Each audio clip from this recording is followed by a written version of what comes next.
Voilà, shalom, peuple de l'Éternel. Shalom, vous tous qui nous rejoignez au travers des réseaux sociaux. C'est un réel plaisir pour moi de vous saluer au nom du Seigneur Jésus-Christ. Alors, bien-aimés dans le Seigneur, ce soir nous allons, grâce à Dieu, décortiquer un thème important qu'avec le Saint-Esprit nous avons intitulé « Comment la grâce de Dieu nous délivre-t-elle du péché ?» Amen. Comment la grâce de Dieu nous délivre-t-elle du péché? Amen. Comme j'ai toujours coutume de dire, pas moi d'ailleurs, mais ce sont les Saintes Écritures qui expliquent dans Jean chapitre 8, le verset 32, que vous connaîtrez la vérité. La vérité vous affranchira. Vous connaîtrez la vérité. La vérité vous rendra libre. Alléluia.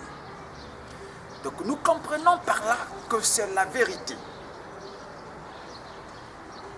Seule elle, et rien que elle, qui pourra libérer des hommes et des femmes.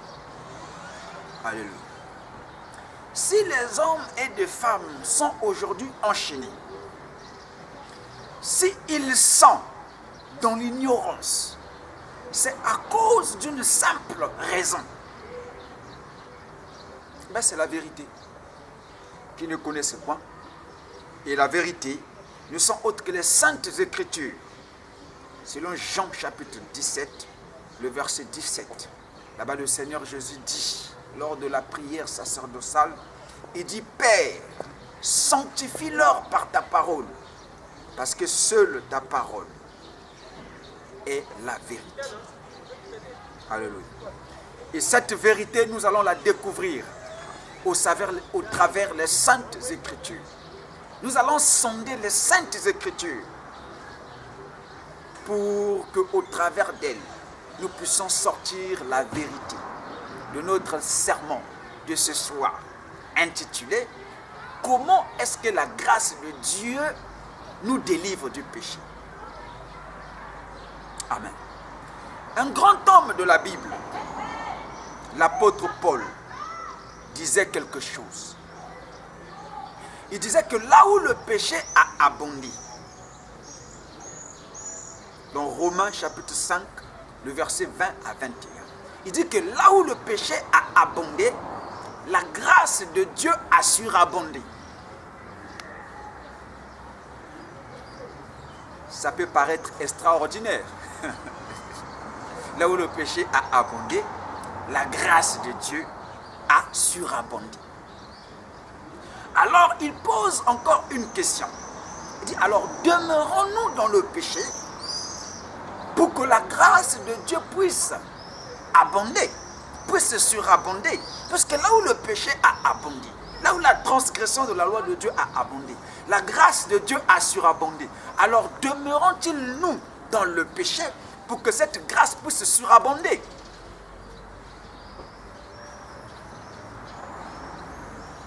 Il dit loin de là. Alléluia. Parce que la grâce de Dieu n'autorise pas le péché, mais elle nous délivre du péché. Comment elle nous délivre du péché? Alléluia. Et c'est cette question-là que nous allons répondre à tous ceux-là qui nous suivent.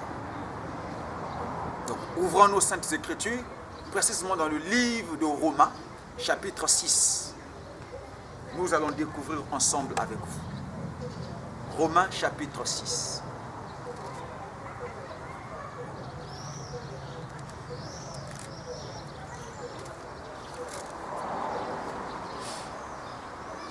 Romains, chapitre 6. Je prendrai le verset 1 jusqu'à 14. Que dirions-nous donc? demeurions-nous dans le péché, afin que la grâce abonde? Loin de là. Nous qui sommes morts au péché, comment vivrions-nous?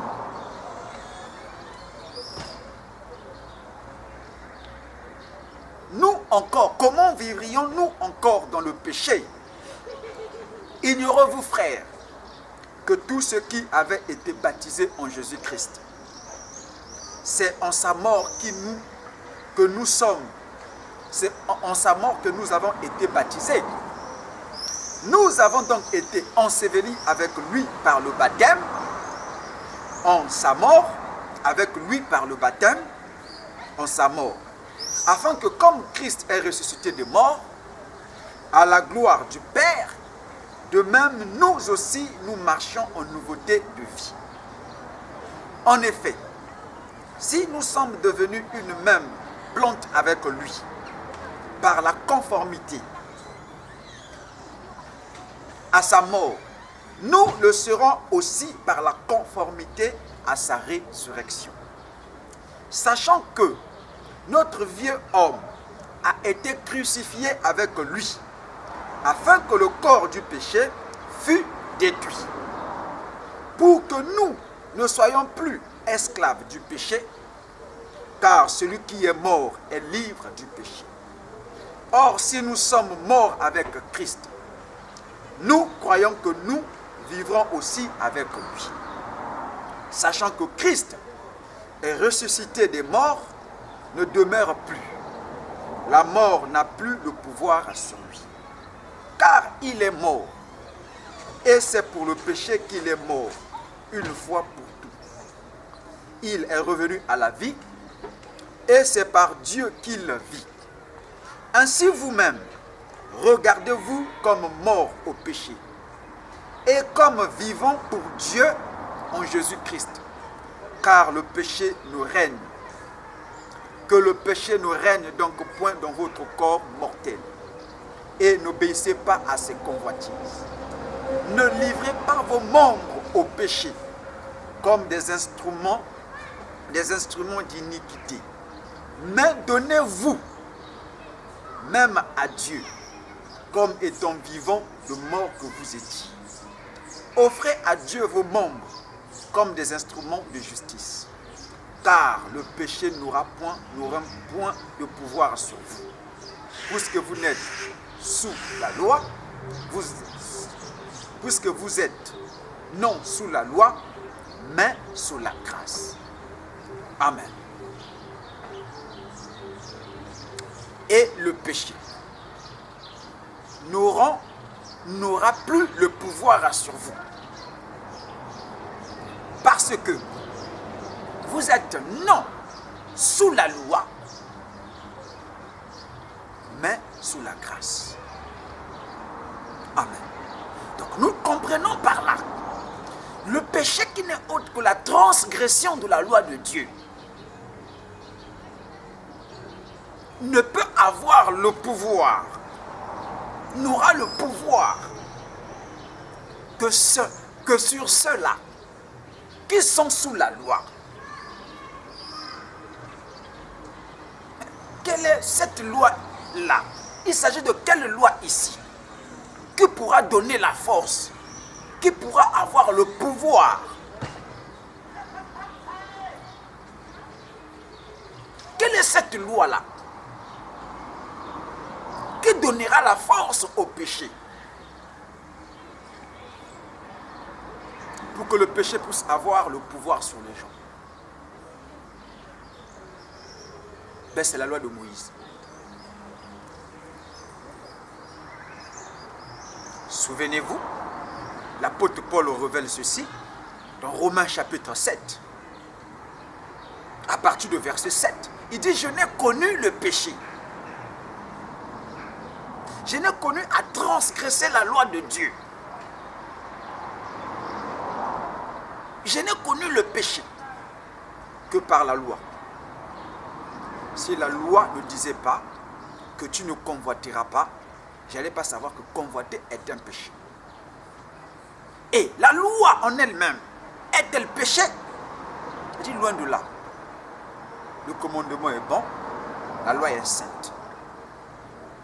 Alléluia. Mais seulement le péché a profité de la loi et a produit en moi toutes sortes de désirs pour que je pêche. Parce que sans la loi, sans le péché, sans la loi, le péché est mort. Je tiens à signaler quelque chose. Les gens ont toujours coutume de me dire, mais pourquoi vous acculez la loi de Moïse? Mais cette loi-là, c'est Dieu qui l'avait donnée. Alléluia. Mais il faut que vous compreniez quelque chose. Dans Romains chapitre 5, à partir du verset 12 jusqu'à 14, l'apôtre Paul explique ceci. Que avant que Dieu ne donne la loi à Moïse, le péché était déjà dans le monde. Alléluia. Parce que le péché est rentré dans le monde par Adam. Romains chapitre 5 verset 12 déclare, quand par un homme le péché est rentré, par sa désobéissance, par la désobéissance d'Adam, le péché a fait quoi? De rentrer dans le monde. Et le péché a entraîné la mort. La mort s'est étendue même sur ceux-là qui n'avaient point péché. Souvenez-vous, lorsque nous avions parlé du premier Adam, nous avions parlé du second Adam, du dernier Adam, nous avions révélé ces choses. Donc c'est le premier homme, Adam, qui a introduit le péché dans le monde par sa désobéissance à Dieu. Le péché est rentré et le péché a entraîné la mort. Puis la mort a eu accès sur tout le monde, même sur ceux-là qui n'avaient pas péché. Pourquoi? À cause d'Adam. Parce que nous sommes tous le fruit d'Adam. Dans Actes des Apôtres chapitre 17. Là-bas, il est écrit que tous les hommes qui habitent sur la surface de la terre sont sortis d'un seul sang. Donc, quelle que soit votre origine, quelles que soient vos racines, vous avez le fruit d'Adam. Vous avez le sang d'Adam. Or, comme le sang d'Adam entraîne ce qu'on appelle la mort, mais c'est pourquoi tout le monde sont devenus mortels. Tout le monde est devenu mortel. Alléluia. Donc, depuis Adam, le péché existait déjà dans le monde. Maintenant, la loi, quand elle a été donnée, c'est ça le problème. L'apôtre Paul commence maintenant à révéler que la loi, elle est venue pour que les offenses puissent se multiplier. Donc, la loi a multiplié ce qu'on appelle le péché, les offenses. Maintenant, il faut que je révèle quelque chose. Est-ce que, en donnant la loi, Dieu l'avait donnée avec pour but entraîner le peuple dans le péché? Non. Alléluia. Mais c'est à cause de la faiblesse de la chair que la loi n'a pas pu emmener les hommes et les femmes à la perfection. Alléluia. Et Paul a révélé maintenant que le péché a profité de la loi pour produire en nous toutes sortes de désirs pour qu'on pêche. Parce que sans le péché, la loi est morte. C'est ainsi dans Romains, ici, chapitre 5, verset 20. L'apôtre Paul explique, or la loi est intervenue pour que l'offense abondât, pour que les péchés se multipliaient. Mais là où le péché a abondé, la grâce de Dieu a surabondé.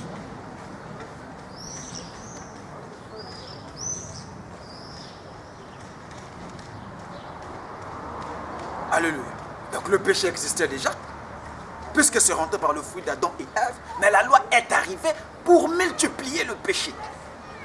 La loi a multiplié le péché. Et nous avions bien expliqué ces choses lorsque nous avions parlé de l'imperfection de la loi de Moïse. Lorsque nous avions parlé de l'inutilité et l'impuissance de la loi de Moïse, nous avions révélé, selon Hébreux chapitre 7, à partir du verset 18, l'apôtre explique que la loi a été abolie à cause de son puissance, de son impuissance et son inutilité.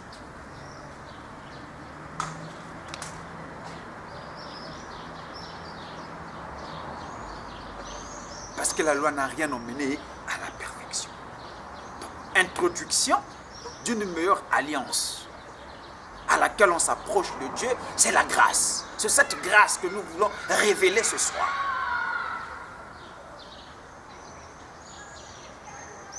Elle qui se base sur deux commandements. L'amour du prochain et l'amour de Dieu. Les jours à venir, nous révélerons ce que c'est l'amour de Dieu, ce que c'est l'amour du prochain.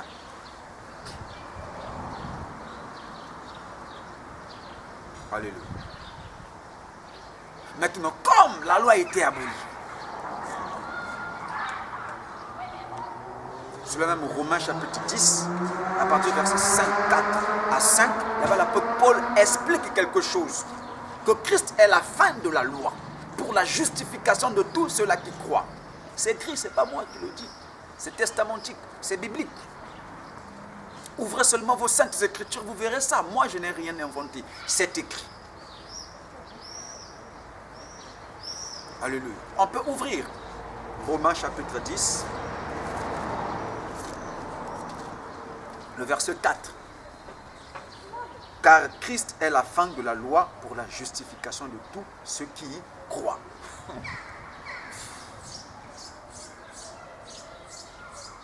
Alléluia.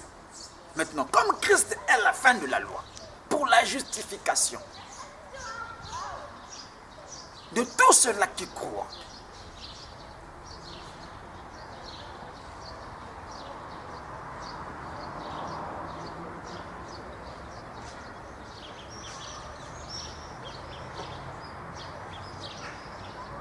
comment maintenant? Christ est la fin de la loi pour l'introduction de la grâce. Mais comment maintenant la grâce nous délivre du péché? Est-ce que la grâce nous donne comme ça accès à vivre dans le désordre, à vivre dans l'immoralité? Puisque là où le péché a abondé, la grâce de Dieu a surabondé. Romains chapitre 5, le verset 20. Le péché a abondé, la grâce de Dieu a surabondé. Alors demeurions-nous dans le péché pour que la grâce de Dieu abonde, surabonde.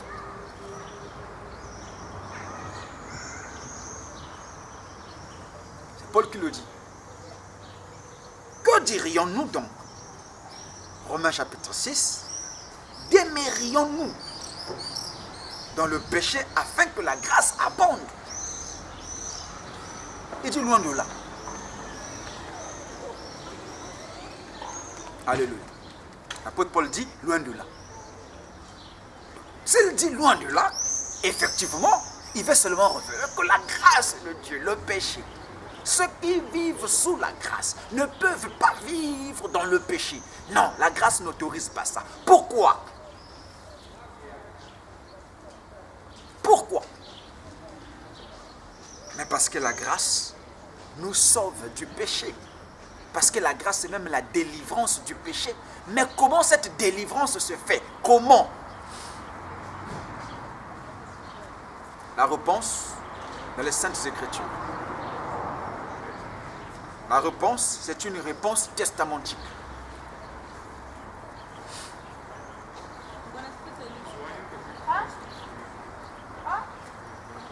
Mais écoute ce que les Écritures disent. Écoute ce que les Écritures disent. Et les Écritures disent quelque chose. Ils disent, nous qui sommes morts au péché, comment vivrions-nous dans le péché?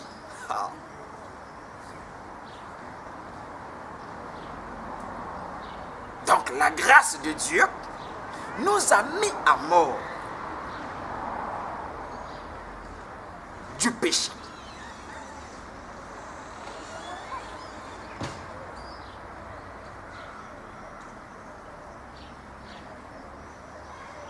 Comment? Les gens me diront, mais nous sommes en train de vivre.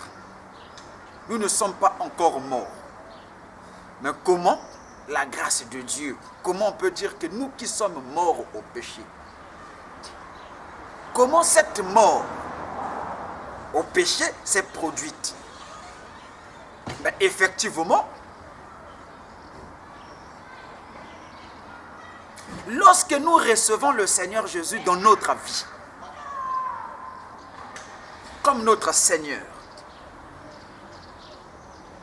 comme notre Sauveur, spirituellement quelque chose se fait.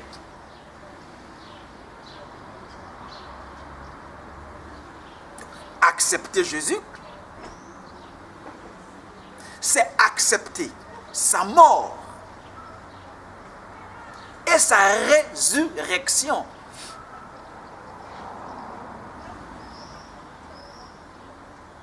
C'est un passage, c'est un acte de foi qui spirituellement représente beaucoup de choses.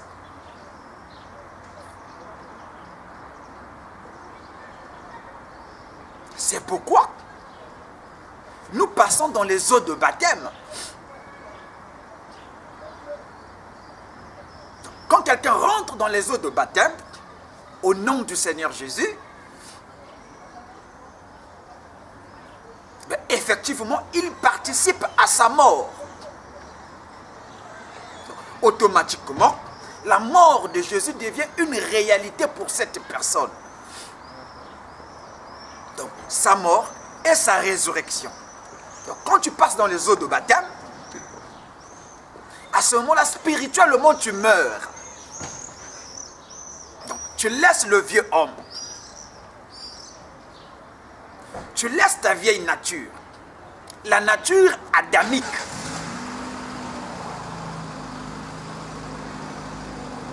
Qui est liée au péché.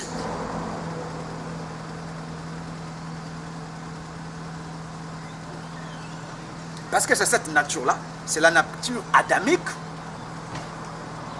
qui pousse l'homme de vivre dans le péché. Donc le péché est lié à la nature adamique. C'est pourquoi ceux-là qui ont encore la vieille nature, qui ne sont pas encore morts, ne peuvent pas se séparer du péché. C'est un processus.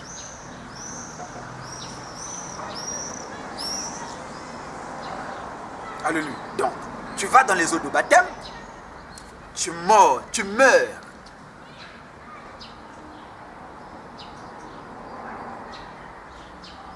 Donc, le baptême représente la mort.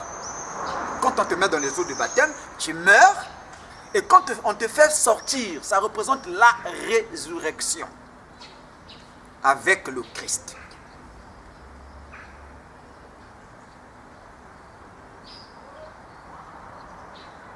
C'est ainsi, cette écriture s'accomplit dans 2 Corinthiens chapitre 5, le verset 17, que si quelqu'un est en Christ, nous allons le lire, 2 Corinthiens chapitre 5. 2 Corinthiens chapitre 5, c'est pas moi qui l'ai dit, c'est les Saintes Écritures. 2 Corinthiens chapitre 5, verset 17. Si quelqu'un est en Christ, il est une nouvelle créature. Les choses anciennes sont passées. Voici, toutes choses sont devenues nouvelles. Et tout cela vient de Dieu, qui nous a réconciliés avec lui par le Christ et qui nous a donné le ministère de la réconciliation. Amen. Donc, si quelqu'un est en Christ,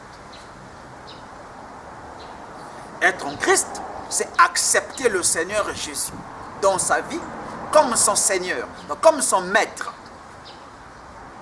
Et un maître, nous l'avions bien démontré que c'est un Seigneur. Un Seigneur, c'est quelqu'un qui exerce son autorité et son pouvoir sur quelqu'un. Donc vous acceptez Jésus-Christ dans votre vie Ici, il ne s'agit pas d'une religion, je suis désolé, mais il s'agit d'une personne vivante qui est le Christ. Donc vous acceptez le Christ dans votre vie, vous faites de lui votre Seigneur, votre Maître et votre Sauveur. Donc c'est lui qui vous sauve du péché, qui vous sauve de votre nature pécheresse. Et c'est pourquoi nous allons aux eaux de baptême. Alléluia. Et c'est pourquoi l'apôtre Paul, un peu plus loin, nous explique ce que c'est le baptême. Donc à ce moment-là, vous devenez spirituellement une nouvelle créature. Vous devenez une nouvelle personne. Les choses anciennes sont passées. Donc votre vieille nature pécheresse passée. Toutes choses sont devenues nouvelles. C'est ainsi, bibliquement, nous parlons de la nouvelle naissance. Quelqu'un qui est né de nouveau. Et lorsque le Seigneur Jésus rencontrait Nicodème, qui était un docteur de la loi, donc qui était un prêtre, dans Jean chapitre 3, et Nicodème vient le voir en lui disant « Maître, nous savons que tu es un docteur venu de Dieu, parce que nul ne peut enseigner avec exactitude ce que toi tu nous enseignes. Nul ne peut faire avec exactitude les choses que tu es en train de faire si Dieu n'est pas avec lui. » Et le Seigneur Jésus lui répondit en disant « Je vous le dis, en vérité, si un homme ne naît de nouveau, il ne peut voir le royaume de Dieu. » C'est un scandale. Docteur des Écritures, ben il ne pouvait pas voir le royaume de Dieu. Alléluia. Parce que voir le royaume n'est pas une question d'une religion ici, non. Mais c'est une question de nouvelle naissance. Une nouvelle naissance. Donc d'un changement, d'une conversion. Donc on doit rencontrer un homme dans sa vie pour changer. Si on était adultère, en rencontrant cet homme, on change de vie. Si on était un homme impudique, en rencontrant cet homme, on change de vie, donc de la conversion. De la conversion. Il s'agit d'un changement.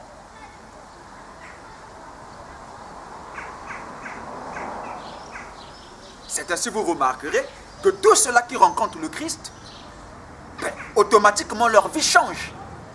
Parce qu'il ne s'agit pas d'une religion, mais ils ont rencontré quelqu'un. Une personne vivante. En qui ils ont fait de cette personne le fondement, la base de même leur vie. Donc, ils marchent maintenant en suivant l'exemple de cette personne.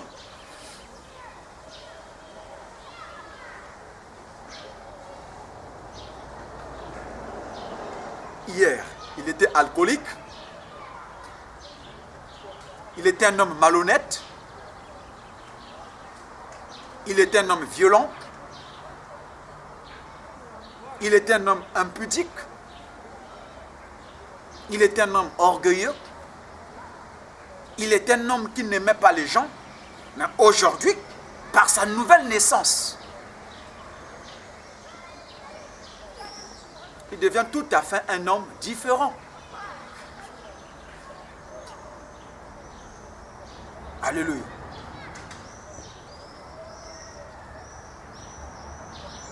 Mais comment un homme qui rencontre le Seigneur, qui devient une nouvelle créature, qui est sauvé de la vieille nature, peut-il encore repartir? C'est ça la question. Comment il va encore demeurer dans le péché? Comment? Puisqu'il est mort au péché. C'est ce que l'apôtre nous explique ici. Loin de là, nous qui sommes morts au péché, comment vivrons-nous encore dans le péché? Verset 3 de Romains chapitre 6, il dit quelque chose. Ignorez-vous que nous tous qui avons été baptisés en Jésus-Christ, c'est à sa mort que nous avons été baptisés.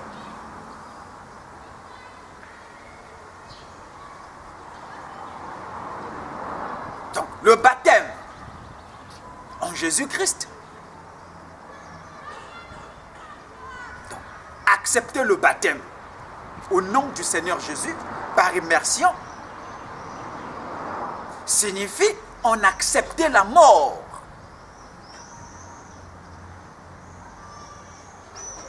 On a accepté la mort.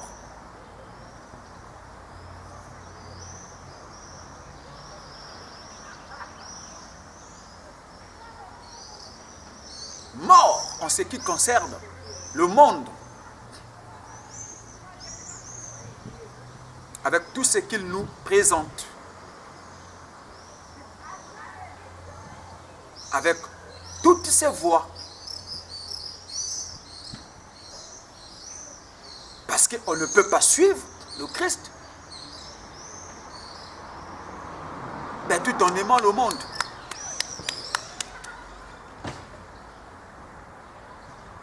Non. Parce que l'amour du monde, l'apôtre Jean nous expliqua que l'amour du monde est inimitié de Dieu, est ennemi de Dieu.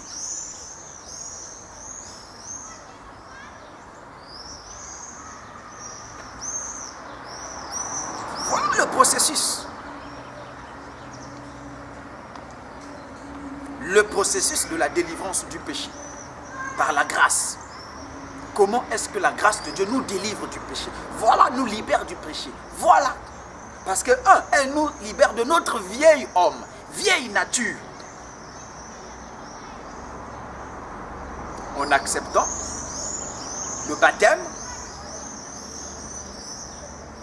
verset 4 dit, nous avons donc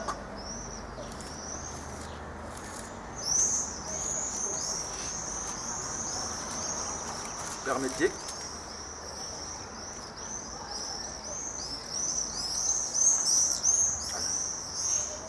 Verset 4, il dit, de Romains chapitre 6, il dit, nous avons été ensevelis avec lui par le baptême, en sa mort, afin que comme Christ est ressuscité des morts par la gloire du Père, de même nous aussi marchions en nouveauté de vie. Voilà. Nous avons été ensevelis avec lui.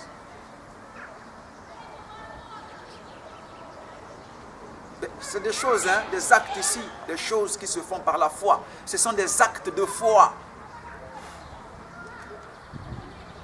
Tout ça se fait par la foi. Parce qu'on peut dire, mais le Seigneur Jésus est mort, il a vécu, et après déjà de 3000 ans, comment moi qui suis jeune, 20 et quelques ans, 30 ans, 40 ans, ben, on peut me dire que j'ai été enseveli avec lui. Comment? Moi, je n'ai pas vécu à cette époque-là. Mais ça, c'est ça, la foi. Une ferme assurance de choses que l'on espère, une démonstration de celles qu'on ne voit pas. C'est des choses qui se font par la foi.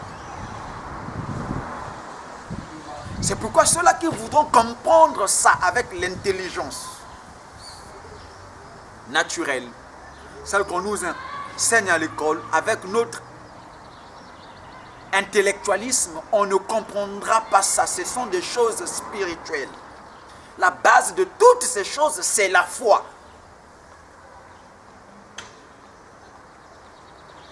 Nous avions été ensevelis avec lui par les eaux de baptême, afin que Christ ressuscité des morts, nous marchons avec lui de nouveauté. Alléluia. Mais c'est pourquoi dans Galates chapitre 3 verset 27, toujours l'apôtre Paul explique, vous tous qui avez été baptisés en Jésus-Christ, vous avez revêtu Christ.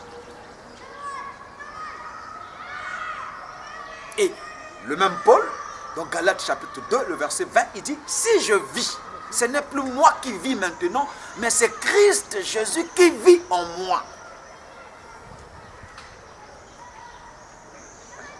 Comment? Comment? Lui, Paul, il peut déclarer ça. Les hommes de son époque, qui vivaient avec lui, pouvaient dire que mais cet homme est un fou. Paul, c'est Paul, Jésus, c'est Jésus. Comment lui peut dire que si lui vit, ce n'est plus lui, Paul, qui vit, mais c'est Christ qui vit en lui? Comment? Il a déjà été mort avec Christ, ressuscité avec lui. Il y a de quoi le tuer. On a vu Christ à la croix seul. Au tombeau seul. Pendant sa résurrection, seul. Comment? Maintenant, mais voilà. Ceux qui acceptent d'être baptisés en son nom participent à sa mort et à sa résurrection. C'est pourquoi le baptême est important. C'est un acte salutaire. C'est salutaire. Toi qui négliges le baptême. N'est-il pas écrit dans Actes chapitre 16, je pense bien, le verset 15? Ou bien Actes chapitre 15, verset 16, si ma mémoire ne me trahit pas. Que celui qui croira au message de la bonne nouvelle et qui sera baptisé et qui acceptera le baptême sera sauvé. On dit croira et acceptera le baptême, sera baptisé. Si le baptême n'était pas important, on s'arrêtait seulement à croire. Mais croire signifie aussi passer en action. Donc on croit. On ne reste pas seulement à dire que je crois, mais on passe aux actions. Donc le baptême est important. Celui qui croira, qui sera baptisé, sera sauvé. Parce que ça symbolise là la mort et la résurrection avec le Christ. Et Galates chapitre 2 verset 20 s'accomplit. Si je vis, ce n'est plus moi qui vis, mais c'est le Christ qui vit en moi. J'ai été mort et ressuscité avec lui.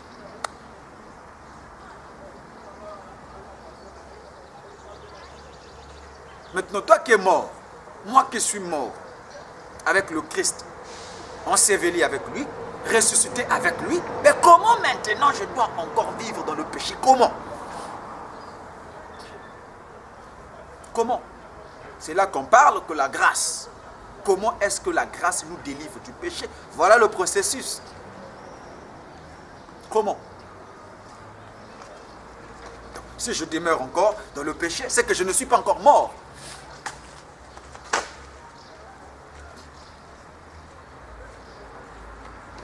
Alléluia. Et l'apôtre continue à dire, en effet,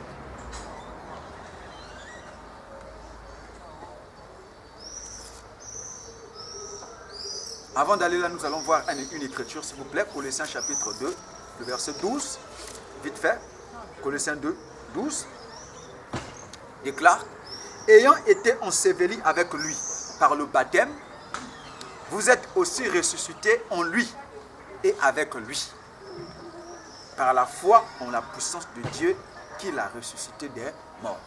Voilà. Donc, ayant été ensevelis avec lui. Avec qui? Enseveli veut dire enterré. Avec qui? Avec le Christ. Donc avec Jésus. Vous êtes aussi enseveli avec lui par le baptême. Par le baptême. Vous êtes aussi ressuscité avec lui. Ressuscité en lui. Voilà, en lui.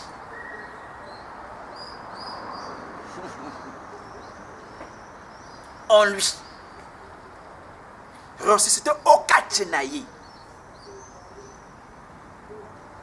Donc, on devient en lui. Si on devient en lui, donc, on est ressuscité en lui, donc on devient un avec lui. Donc, si on devient un avec lui, donc si on vit, ce n'est plus nous qui vivons, mais c'est lui qui vit en nous.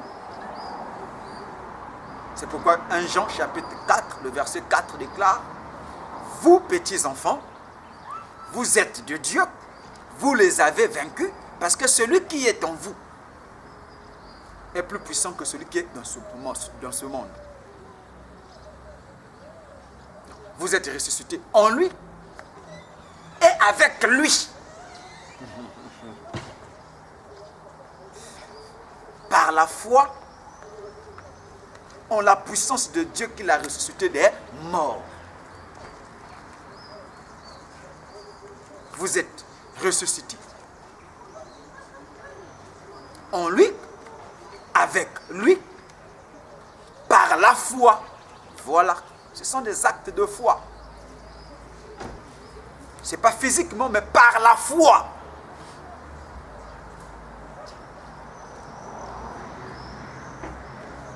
Alléluia. Ces choses deviennent réalité dans nos vies lorsque nous croyons en cela. Lorsque on croit, c'est actuellement, c'est en ce moment-là que ces choses-là deviennent réalité dans nos vies. Il faut d'abord croire. C'est pourquoi il est écrit sans la foi. Hébreux chapitre 11 verset 6 déclare: sans la foi, il est impossible d'être agréable à Dieu. Il faut que celui qui s'approche de Dieu ait la foi que Dieu existe. Donc le domaine spirituel est un domaine de foi. Vous ne pouvez pas venir au spirituel, vous ne pouvez pas venir à Dieu sans la pratique de votre foi. C'est impossible. Sans que vous ayez la foi, c'est impossible.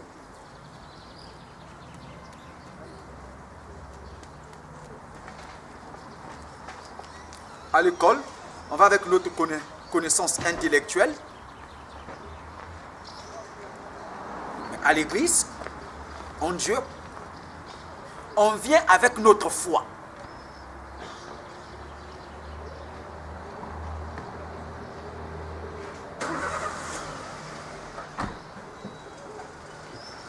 Alléluia. Nous sommes en train de continuer. En effet, si nous sommes devenus une même plante avec lui par la conformité à sa mort, si nous sommes devenus une même plante, une même personne avec lui par la conformité en sa mort, donc par le baptême, nous sommes devenus une seule personne avec lui, nous le serons aussi par la conformité à sa résurrection.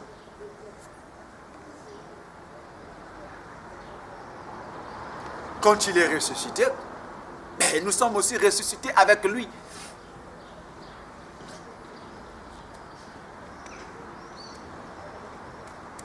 Nous sommes ressuscités avec lui.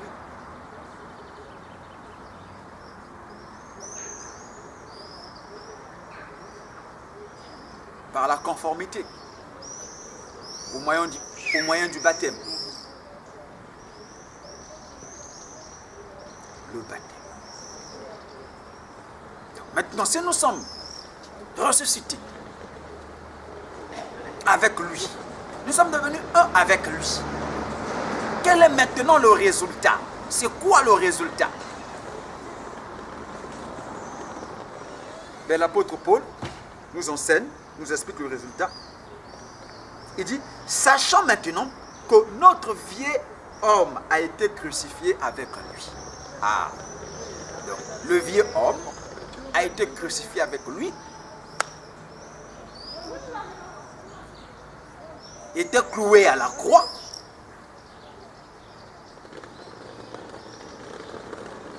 était resté à la croix.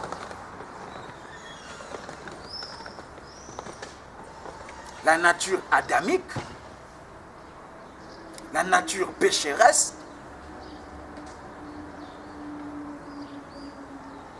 a été crucifiée avec lui, afin que le corps du péché fût détruit, pour que nous ne soyons plus esclaves du péché.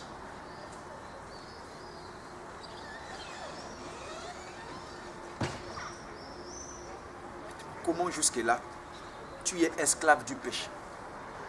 Comment jusque-là, je suis esclave du péché? Je ne peux pas résister au péché. Donc le corps n'a pas été crucifié. Le vieil homme n'a pas été crucifié.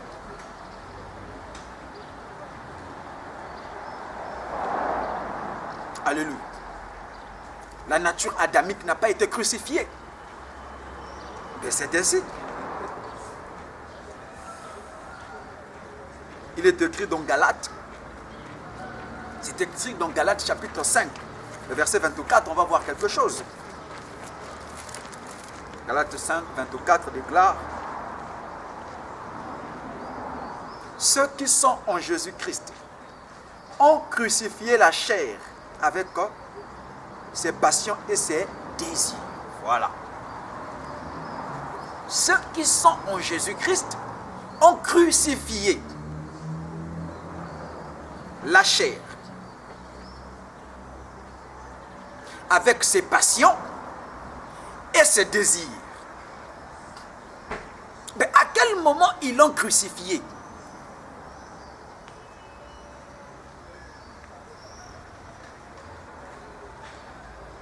C'est par le baptême. Notre vieil homme a été détruit avec Christ à la croix. C'est ainsi notre thème s'intitule « Comment est-ce que la grâce de Dieu nous délivre du péché, nous libère du péché ?» Comment nous nous libérons du péché?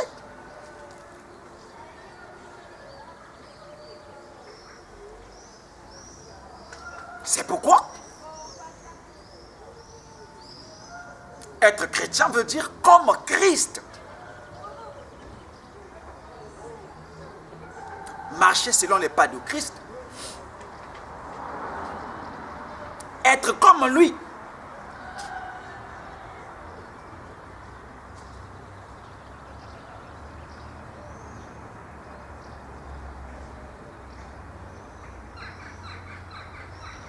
Voilà le processus par lequel la grâce nous délivre du péché. Sachant que notre vieil homme a été crucifié avec lui, afin que le corps du péché fût détruit, pour que nous ne soyons plus esclaves du péché. Car celui qui est mort est libre du péché.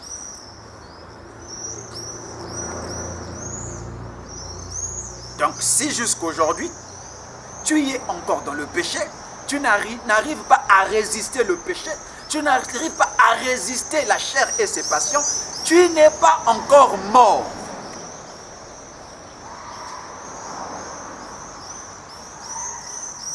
C'est étonnant. Est-ce qu'un homme mort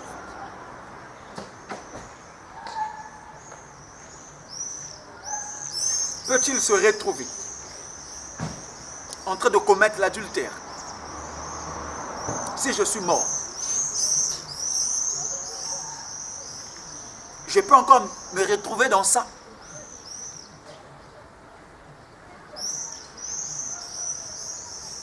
C'est qu'il y a un problème. Je ne suis pas encore mort.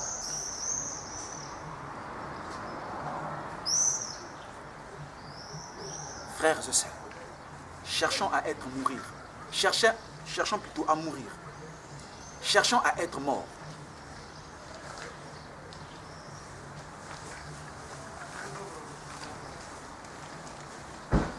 Désirons la mort avec le Christ, et c'est cette mort avec lui qui nous libérera.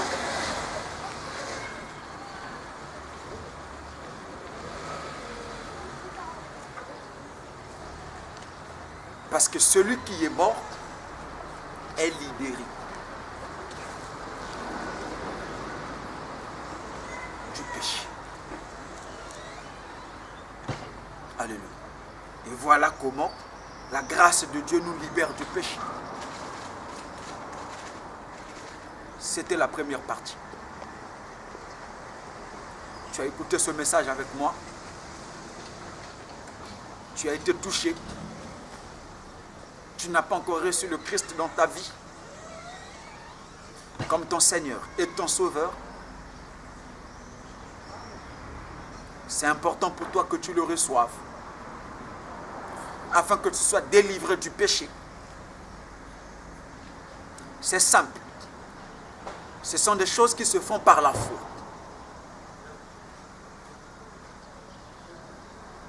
Le Christ, Jésus, a dit, je ne mettrai point dehors ceux-là qui viendront à moi. Nous aussi, nous étions dehors. Nous avons écouté cet évangile de grâce. Nous avons cru et nous lui avons donné notre vie. Et c'est pour cela aussi que nous lançons des appels aux autres. Tu as été touché, tu dis juste avec moi, Seigneur Jésus, j'ai écouté ta parole, elle m'a affranchi. Je viens à toi, tel que je suis. J'accepte la mort et la résurrection avec toi en te recevant dans ma vie